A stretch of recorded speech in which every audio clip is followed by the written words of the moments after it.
Second,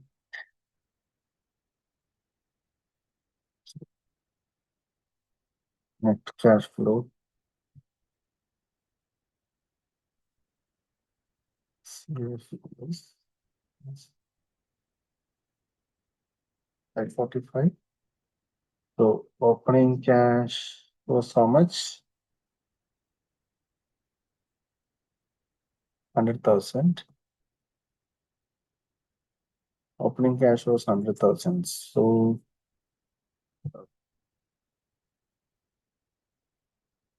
closing cash,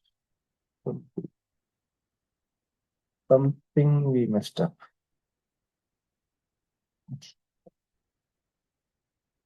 Purchase is fine. Provision, depreciation. Okay, let's see the answers, what we did. And we figure out where did we go wrong.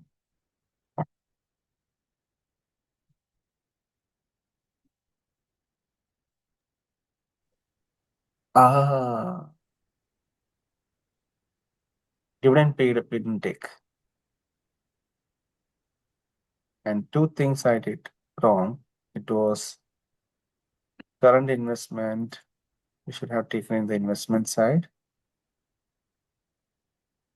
Okay. Then this loan of 325, I should have taken in financing activity. And one wrong thing we did was in financing, we paid dividend, correct? Yeah. It was, according to our calculation, it is dividend paid is 240.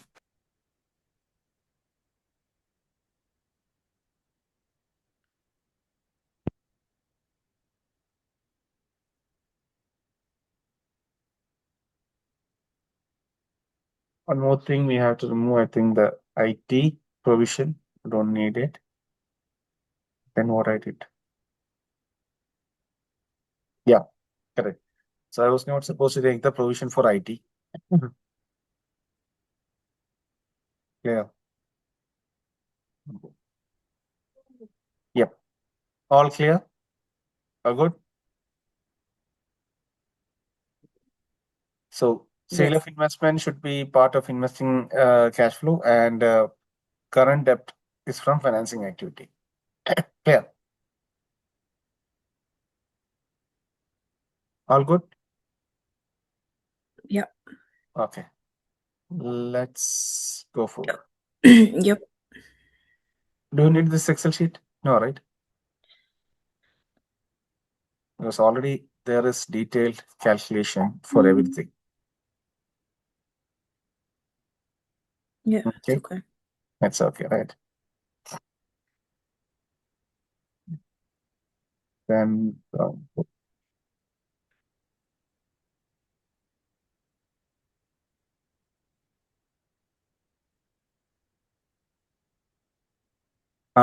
as it's non-cash activity. Yep.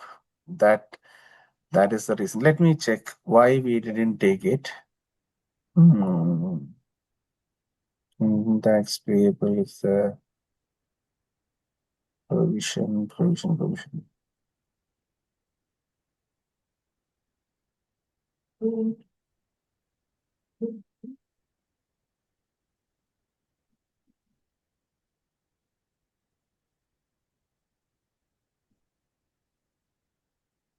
Content.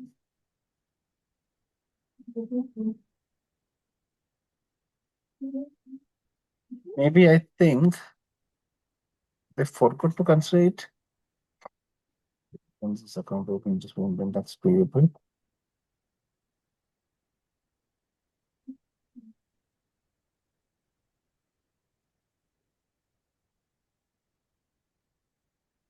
This is all for tax item.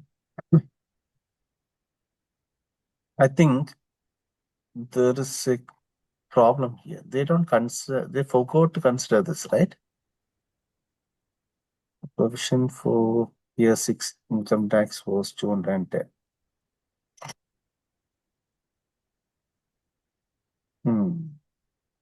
The calculations, they don't have this 210.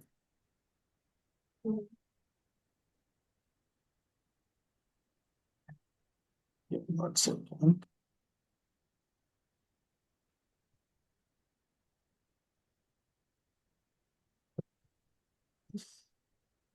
No, I think they missed out that.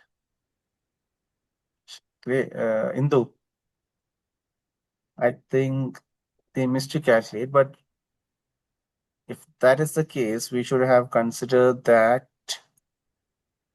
here as a non-cash item, just like we did for the depreciation. This was a depreciation. This is provision for provision Mm-hmm. uh, income taxes. So that was supposed to be 210. So I think if we put this adjustment, it will not match with the cash, right? So the question is wrong with that particular line. They were not supposed to put this as adjustment. Clear? Okay. So if we put that, then our cash will not match. Yes. Yeah, that's the point. So they simply put this adjustment, but they didn't adjust in the balance sheet. Okay. Right. So let's go Mm. forward.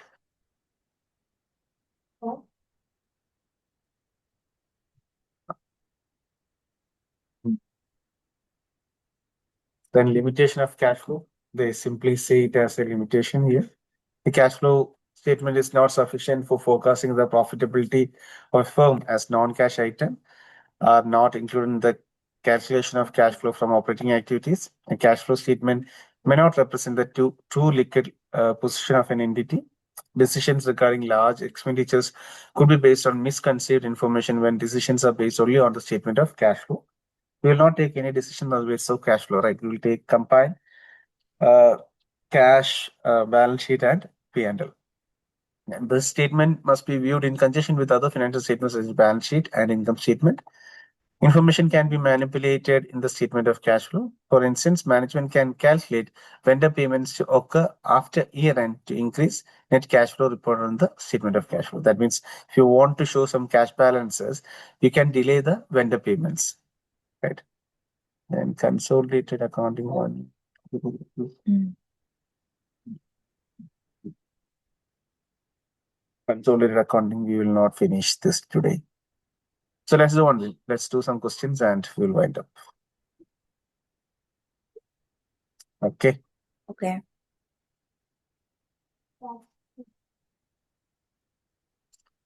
Right. Oh.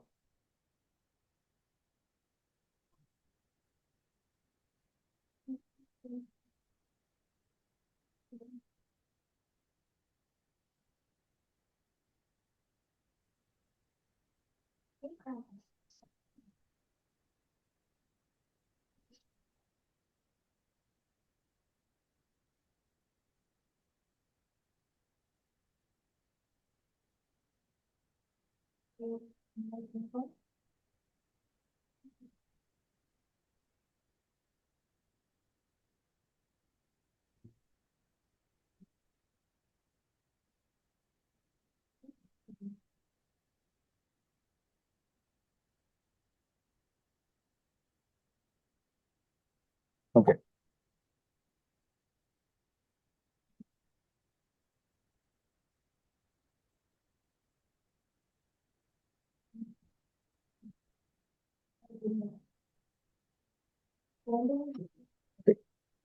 Agri company's net income for the year was 525. Depreciation expense during the year was 56. Balance sheet accounts changed by the year end. Opening balance of the year was okay. So increase is given, decrease is given. So it was simple, right? Yeah. What do you have to do? You have to find the operating cash flow. So 525.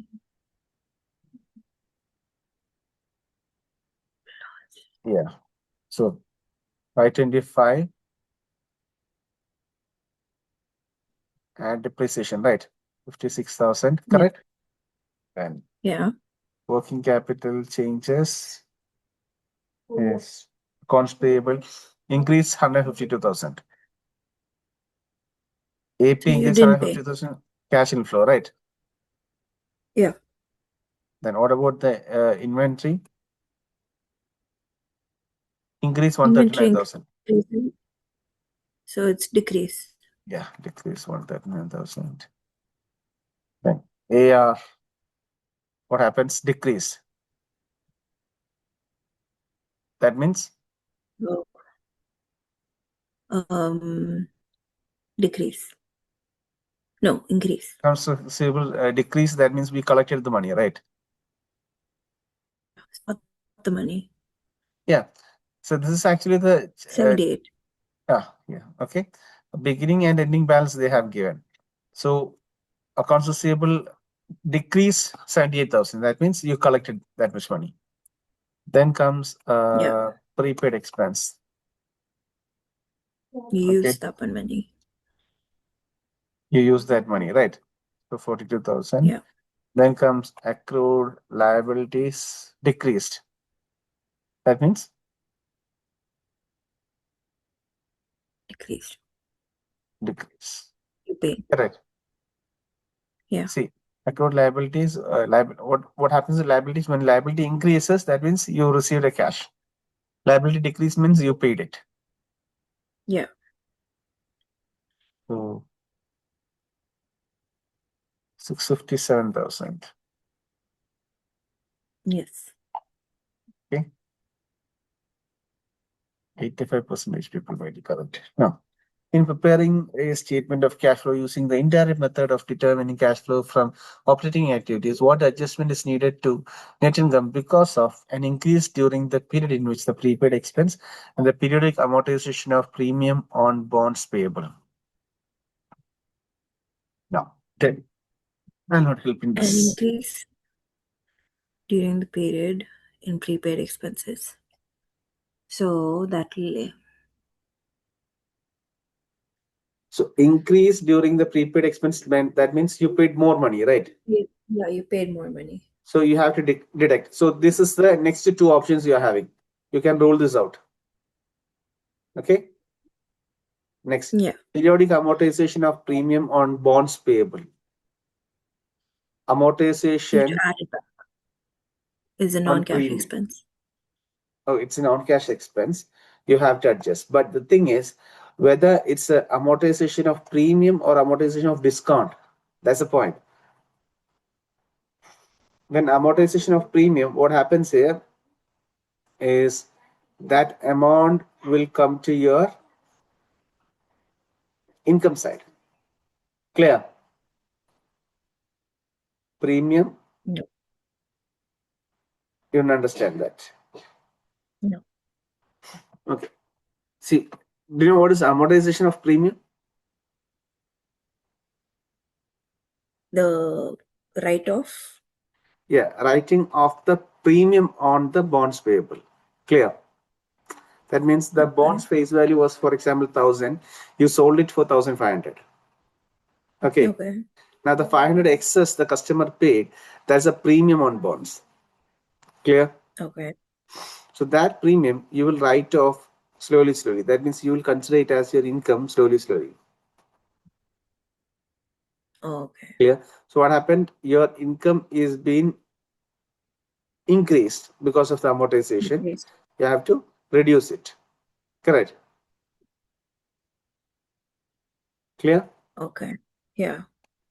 Let's see that. Yep. Okay. So let's see this. Amortization of premium on bonds payable reduces interest expense and thus increase the net income without increasing the cash. Therefore, it will be deducted from the net income. Clear? Got it? Uses interest expense. Yeah. Okay. Do you want to make the idea clear for the amortization of bonds payable and all of you? Then I'll I go don't through mind. because you don't need. I don't mind. Okay, don't mind. Others, what do you say? Majority wins everywhere. No majority is there. Nobody is willing to answer. Okay. Anyway, I'll just take you through the idea of amortization of bonds and all. Okay. Hmm. And this idea, what I'm discussing here, is important for you. The concept, okay, the concept is important for or applies to. This is called discounted cash flow that applies to leases, okay, and it applies to bonds. Bonds. Okay. Now, let's take the bonds as example. So the company is issuing a bond which is having a coupon interest of 8%, okay, or coupon interest of 10%, for example. That means coupon interest means whatever you invest, the face value of the bond, face value is, for example, 1,000. Second, something.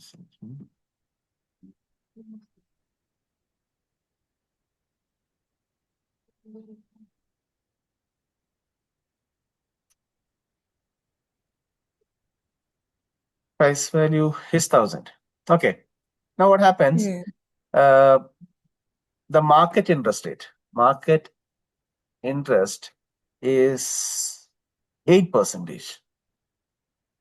That means if an investor coming to invest in your company, okay, then he is already having an option in the market to invest there for 8% return. Okay. And you're offering 10% return to this guy. Yeah. So my question, will you give your shares for 1,000? Why? Because see, if the investor is having an option to purchase it for 8%, you're also having an option to purchase in the market from 8%. Correct? Yeah. So why should you pay somebody 10% return? So in this case, because the market interest rate is less and you're selling your bonds with a higher interest rate, then definitely you will be asking for a premium.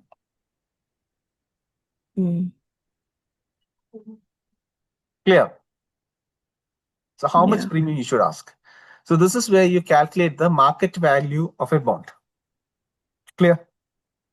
Now, for example, this is a 5-year bond. 1, 2, 3, 4, 5 years. And every year, how much interest you will get? Investing 1,000 and the interest amount is how much? 10%. 1,000 into 10%.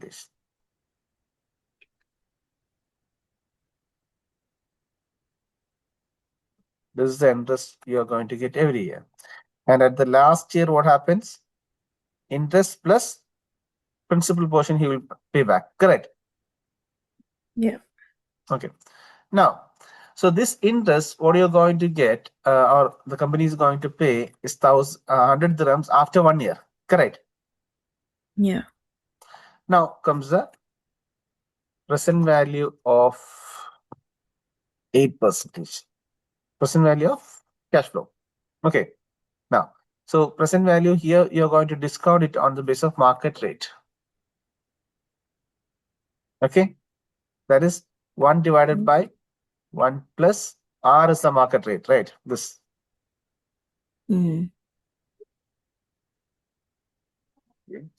Whole raised to n number of years. That means $1 value today and the market interest rate is 8%. Then after 1 year, that $1's value will be 0.92. Clear? Okay. Now, so what is the future cash flow? It will be this into this 92. Okay. Now, I'll explain it to you in more detailed way. For example, let's say you have to pay somebody 100 dirhams next year. Okay. Okay.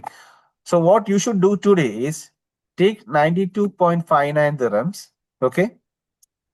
Mm-hmm. Go to a bank who pays you 8% interest. Mm-hmm. Okay. Got it. Uh, you deposit this 92.59 dirhams in the bank for 8% interest. Then after 1 year, you will get 100 dirhams to pay this guy. Okay. Got it? Okay. What if you want to pay somebody 100 dirhams after 2 years? How much money you have to invest? That is 85, 85, 70, and here it will be 1. Okay, 1 plus R. R is what? 8% interest 8%. into whole raised to n. That means 2 years. Correct. Mm. So you multiply this with this 100 dirhams. Clear? Okay. So basically, this formula 1 plus R the whole raised to n. That formula I have used here in a reverse way. Mm-hmm. Calculate the present value. So that's what 1 divided by. Got it? Yeah. This is actually compound interest formula. When you reverse it, you get the present value formula. Okay. Got it. Now, so what happened here? Uh, okay, I'm going to. Okay. So what will be the amount? So you will be asking your investor to pay you 1,079.85 dirhams. You will not sell your bonds for $1,000. Got it? Mm. Why? Because you are paying interest, more interest. More interest, yeah. Clear. Now, so this is we call it as the equilibrium price of a bond. You can sell Okay. above this or you can sell below this. But if you're selling above this, the investor will be on a loss, so he will not invest. Okay. If you're selling below this, you are on a loss, so you should not sell Mm. it. Got it? Okay. Now, for example, I sold this bond for 1,079. Now, in my books, my entry will be bonds value will be how much? 1,000, and premium on bonds will be 79 minus 1,000. Clear? Mm. This will be the in the books. Okay. Now let's put this in this way. So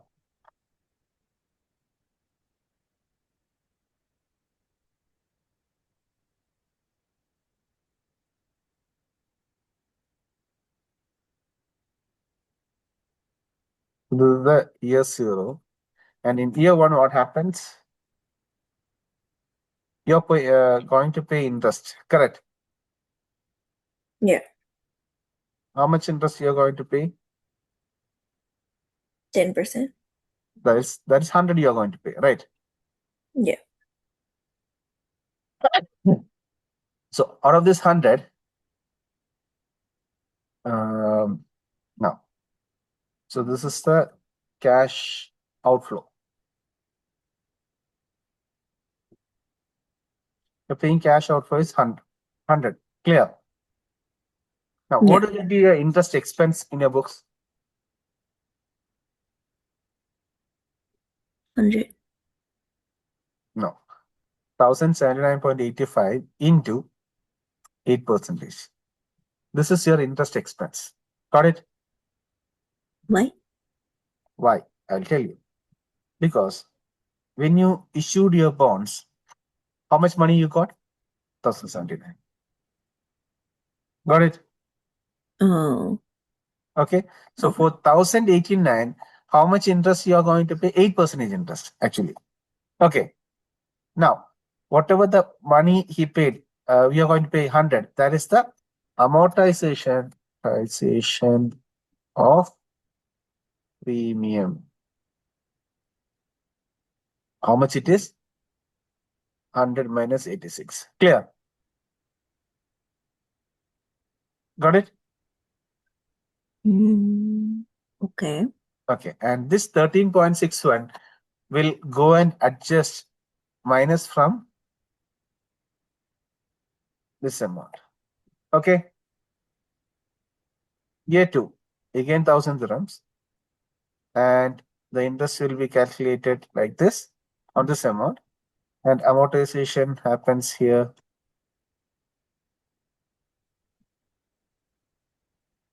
Sorry. Then year 3 happens, year 4 and year 5. So when it reaches the 5th year, the outstanding amount will be only 1000. And you pay Mm, the 1000 dirhams to the bond holders. You got it? yeah. Okay.